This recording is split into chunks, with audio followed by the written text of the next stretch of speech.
শিক্ষার্থীদের শান্তিপূর্ণ আন্দোলনে শেখ হাসিনার নেতৃত্বাধীন সরকার এবং আওয়ামী নেতাকর্মীরা হামলা ও গুলি চালানোর অভিযোগ এখন অনেকটা প্রমাণিত।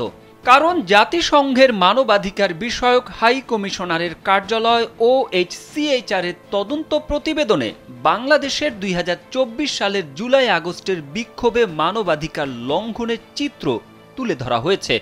এর ফলে বিচার প্রক্রিয়ার সামনে আগানোর জন্য সুবিধাজনক পথ সৃষ্টি হয়েছে। তবে প্রতিবেদনের সুপারিশ বাস্তবায়নের ক্ষেত্রে বেশ কিছু চ্যালেঞ্জের জায়গাও রয়েছে।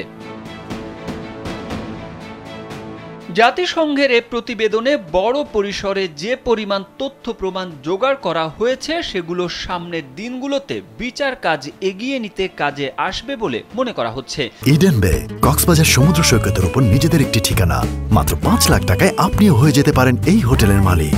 এ নিয়ে আইন উপদেষ্টা আসিফ নজরুল বলেছেন, মানবতা বিরোধী অপরাধের দোষরদের বিচারের আবশ্যকতা, ন্যায্যতা এবং বিশ্বাসযোগ্যতা আরও অনেক বেশি স্পষ্ট করে ফুটিয়ে তুলেছে। আমি মনে করি এটা বিচার কাজের সহায়ক ম্যাটেরিয়াল হিসেবে সাক্ষ্যমূল্য রয়েছে। আর বাংলাদেশের চিফ প্রসিকিউটর তাজুল ইসলামও সাংবাদিকদের সাথে ব্রিফিংয়ে বলেছেন, তারা যেসব তথ্য প্রমাণ পাচ্ছেন তার সঙ্গে এই প্রতিবেদনের সাদৃশ্য রয়েছে এবং এটিকে অকাট্য দলিল প্রমাণ হিসেবে আন্তর্জাতিক অপরাধ ট্রাইব্যুনালে ব্যবহার করা যাবে। তবে বাংলাদেশে বিচার কাজের চেয়ে সরকারের আন্তর্জাতিক অপরাধ আদালতে মামলা করার প্রয়োজন বলে মনে করেন অ্যামনেস্টি ইন্টারন্যাশনালের সাবেক দক্ষিণ এশিয়া বিষয়ক বিশেষজ্ঞ ও যুক্তরাজ্যের ইউনিভার্সিটি অব অ্যাক্সেসের আইনের শিক্ষক আব্বাস ফয়েজ। আওয়ামী সরকারের নির্দেশে আইন শৃঙ্খলা বাহিনীর কর্মকাণ্ড নিয়ে যেমন প্রশ্নের জায়গা তৈরি হয়েছে, তেমন পরবর্তীতে বাহিনীগুলো কতটা কার্যকরভাবে কাজ করছে সেই প্রশ্ন 6 মাস পরেও চলে যায়নি।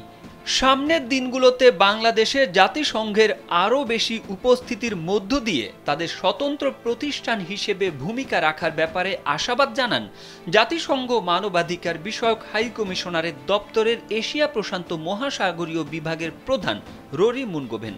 পরবর্তী ফলো আপ পর্যায়ে অন্তর্বর্তী সরকার নাগরিক সমাজ ও বিচার বিভাগের সাথে কাজ করার সংস্কার কাজ এগিয়ে নিতে সহযোগিতা করার কথা বলেন তিনি। জাতিসংঘ এত বিস্তারিত তথ্যের পরও বাংলাদেশকে কেন সেগুলো আরও তদন্ত করার কথা বলছে সে প্রসঙ্গে মুনগোভেন বলছেন, এগুলো তদন্তকারীদের তথ্য ও দিক নির্দেশনায় প্রাথমিক পর্যায়ে কাজে দিলেও আদালতে ব্যবহারের জন্য আরও গভীর ও নির্দিষ্ট অপরাধমূলক তদন্তের প্রয়োজন হবে। তারেক আহমেদ, কালবেলা।